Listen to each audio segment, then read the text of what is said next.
സമൂഹ മാധ്യമങ്ങളിൽ ഉൾപ്പെടെ നടക്കുന്ന മുഖ്യമന്ത്രി ചർച്ചയിൽ കോൺഗ്രസിൽ വലിയ പൊട്ടിത്തെറിയിലേക്ക് കാര്യങ്ങൾ പോവുകയാണ്. KPCC അധ്യക്ഷൻ സണ്ണി ജോസഫിനെയും സതീഷിനെയും കടന്നാക്രമിച്ച് MK രാഘവൻ MP രംഗത്തെത്തി. ചർച്ചയ്ക്ക് തുടക്കമിട്ട എറണാകുളം DCC അധ്യക്ഷൻ മുഹമ്മദ് ഷിയാസിന്റെ പ്രസ്താവന അപക്വമാണ്. തോൽക്കുന്ന സീറ്റെടുക്കാൻ തനിക്കാദ്യം നിർദ്ദേശം നൽകിയവർ ഡൽഹിയിലെത്തി മാറ്റി പറഞ്ഞുവെന്നും MK രാഘവൻ തുറന്നടിച്ചു. കോൺഗ്രസിലെ മുഖ്യമന്ത്രി ചർച്ചകളിൽ തെറ്റില്ലെന്നായിരുന്നു K സുധാകരന്റെ പ്രതികരണം. എന്നാൽ ചർച്ചകളിൽ അതൃപ്തി പരസ്യമാക്കി മുസ്ലിം ലീഗ് രംഗത്തെത്തി.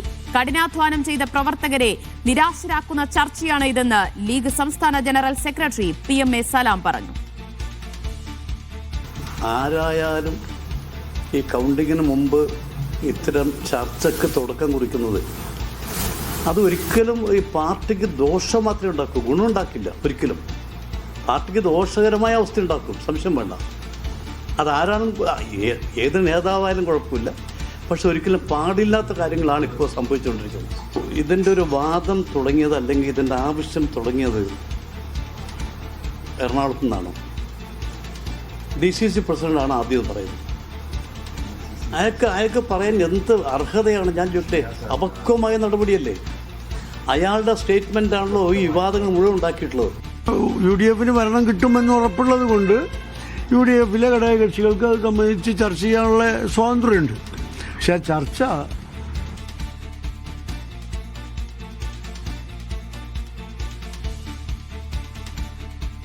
ഡൽഹിയിൽ നിന്ന് വിവരങ്ങളുമായി തൗഫീഖ് അസ്ലം ചേരുകയാണ്. തൗഫീഖ്, ഇപ്പോൾ നടന്നുവരുന്ന മുഖ്യമന്ത്രി ചർച്ചകളിൽ അതൃപ്തി പരസ്യമാക്കി കൂടുതൽ പേർ രംഗത്തെത്തുകയാണ്. MK രാഘവൻ MP ആയാലും അതുപോലെ തന്നെ PMA സലാം ആയാലും ചെന്നിത്തലയായാലും ഇത് അനാവശ്യമാണ്, അത് കോൺഗ്രസിന് ഭൂഷണമല്ല. വോട്ടെണ്ണി ഫലം വരുന്നതിന് മുൻപ് ഈ മുഖ്യമന്ത്രി സ്ഥാനത്തെ ചൊല്ലിയുള്ള തർക്കം അത് അനാവശ്യമാണ് എന്ന് ഓരോ നേതാക്കളും പറയുന്നു. പക്ഷേ അതിൽ ശ്രദ്ധേയമാകുന്നത് K സുധാകരന്റെ പ്രതികരണം തന്നെയാണ്. ചർച്ചകൾ നടക്കട്ടെ, ചർച്ച നടക്കുന്നതിന് എന്താണ് കുഴപ്പം? ഇത് കോൺഗ്രസിലെ രീതിയാണ് എന്ന് തുറന്ന് സമ്മതിക്കുകയല്ലേ അദ്ദേഹം? ദിവ്യ, തീർച്ചയായും കഴിഞ്ഞ ദിവസമാണ് KC വേണുഗോപാലിനെ പിന്തുണച്ചുകൊണ്ട് K Sudhakaran Facebook post ഇട്ടത്. ആ പോസ്റ്റിനെ കുറിച്ച് ഇന്നലെ തന്നെ സുധാകരനോട് ചോദിച്ചിരുന്നു. എന്നാൽ ആ സമയത്ത് സുധാകരൻ മൗനം പാലിക്കുകയായിരുന്നു. അതിനെക്കുറിച്ച് ഒരു തരത്തിലുള്ള പ്രതികരണങ്ങളും K സുധാകരന്റെ ഭാഗത്തുകൊണ്ട് ഉണ്ടായില്ല. എന്നാൽ ഇന്ന് ഡൽഹിയിൽ വീണ്ടും ഈ പരസ്യമായിട്ട് മുഖ്യമന്ത്രി ചർച്ചയെ കുറിച്ചുള്ള ചോദ്യങ്ങളോടായിരുന്നു K സുധാകരൻ പ്രതികരിച്ചത്. ഇത്തരം ചർച്ചകളിൽ എന്താണ് കുഴപ്പം എന്നുള്ളൊരു ചോദ്യമായിരുന്നു സുധാകരൻ ചോദിച്ചത്. ഈ ചർച്ചകളിൽ ഞാൻ വരാം തൗഫീഖ്. ഇപ്പോൾ K സുധാകരന്റെ പ്രതികരണത്തിലേക്കൊന്ന് പോകാം. എന്താ ക്ഷീണം? എന്താ ക്ഷീണം? ക്ഷീണം എന്താ? പാർട്ടിയാണ് ചർച്ച ചെയ്യുന്നത്, വ്യക്തികളല്ല. പാർട്ടി ചർച്ച ചെയ്യുമ്പോൾ പാർട്ടി ചർച്ച നടത്തുന്ന തീരുമാനങ്ങളിൽ എന്താണ് പ്രശ്നം വരുന്നത്? അത് ഫലം വന്ന് ചർച്ച നടത്തുന്നവരുണ്ട്, ഫലം വരുന്നതിന് മുമ്പ് ചർച്ച നടത്തുന്നവരുണ്ട്.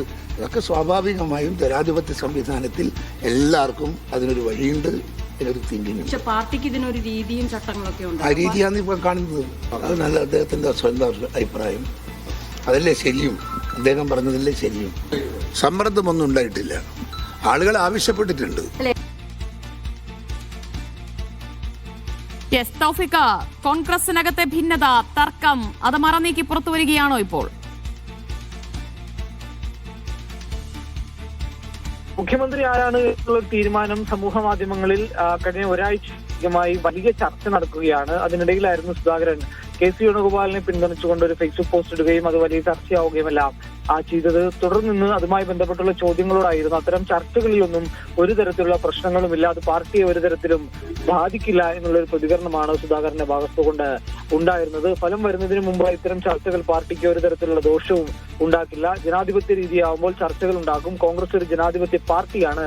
ആ പാർട്ടിയിൽ ഇത്തരം ചർച്ചകൾ ഉണ്ടാകും. ആ ചർച്ചകൾ ഉണ്ടാകുന്ന ഒരു പാർട്ടി കൂടിയാണ് കോൺഗ്രസ് എന്നുകൂടി പറയുന്നുണ്ട് സുധാകരൻ. അതുകൊണ്ട് തന്നെ ചർച്ചകൾ ഇനിയും തുടരട്ടെ. അത്തരം ചർച്ചകൾക്ക് യാതൊരു തരത്തിലുള്ള പ്രശ്നവുമില്ല. എന്നാൽ മുഖ്യമന്ത്രിയെ തീരുമാനിക്കേണ്ടത് ഹൈക്കമാൻഡാണ്. ഇത്തരമൊരു ചർച്ചകളിലൂടെയല്ല, സമൂഹ മാധ്യമങ്ങളിൽ നടക്കുന്ന ചർച്ചകളിലൂടെയല്ല മുഖ്യമന്ത്രിയെ തീരുമാനിക്കേണ്ടത്. അത് ഹൈക്കമാൻഡിന്റെ തീരുമാനമായിരിക്കും. പക്ഷേ ഇത്തരത്തിൽ പുറത്ത് നടക്കുന്ന ചർച്ചകൾ അത് തുടരട്ടെ എന്നുകൂടി K സുധാകരൻ പറയുകയുണ്ടായി. ഒപ്പം ഹൈക്കമാൻഡിന് മേൽ ഒരു തരത്തിലുള്ള സമ്മർദ്ദങ്ങളും ഉണ്ടായിട്ടില്ല, ഇനി അത്തരം സമ്മർദ്ദങ്ങൾ ഉണ്ടാവുകയുമില്ല എന്നുകൂടി സുധാകരൻ പറയുകയുണ്ടായി. അത് ഈ സ്ഥാനാർത്ഥി നിർണയവുമായി ബന്ധപ്പെട്ടുള്ള ചോദ്യങ്ങളോടായിരുന്നു സുധാകരൻ അത്തരത്തിലുള്ള ഒരു പ്രതികരണം പുറത്തു വരികയും ചെയ്തത്. കോൺഗ്രസിന്റെ രീതിയാണ് ഇത്തരത്തിലുള്ള ചർച്ചകൾ ഉണ്ടാവുന്നത്. അതുകൊണ്ട് ആ രീതിയെ മാറ്റാൻ സാധിക്കില്ല എന്നുള്ളൊരു നിലപാടാണ് കോൺഗ്രസ് സുധാകരൻ ഇന്ന് മാധ്യമങ്ങളോട് പ്രതികരിച്ചിരിക്കുന്നത്.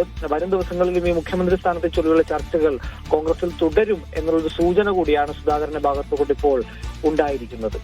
യെസ്, എന്തായാലും മറ്റ് നേതാക്കളൊക്കെ അതിനെ എതിർക്കുമ്പോൾ പക്ഷേ ചർച്ചകൾ നടക്കട്ടെ, അതിനെ സ്വാഗതം ചെയ്യുകയാണ് കെ സുധാകരൻ. വിവരങ്ങളാണ് തൗഫീഖ് അസ്ലം ഡൽഹിയിൽ നിന്നും നൽകിയത്.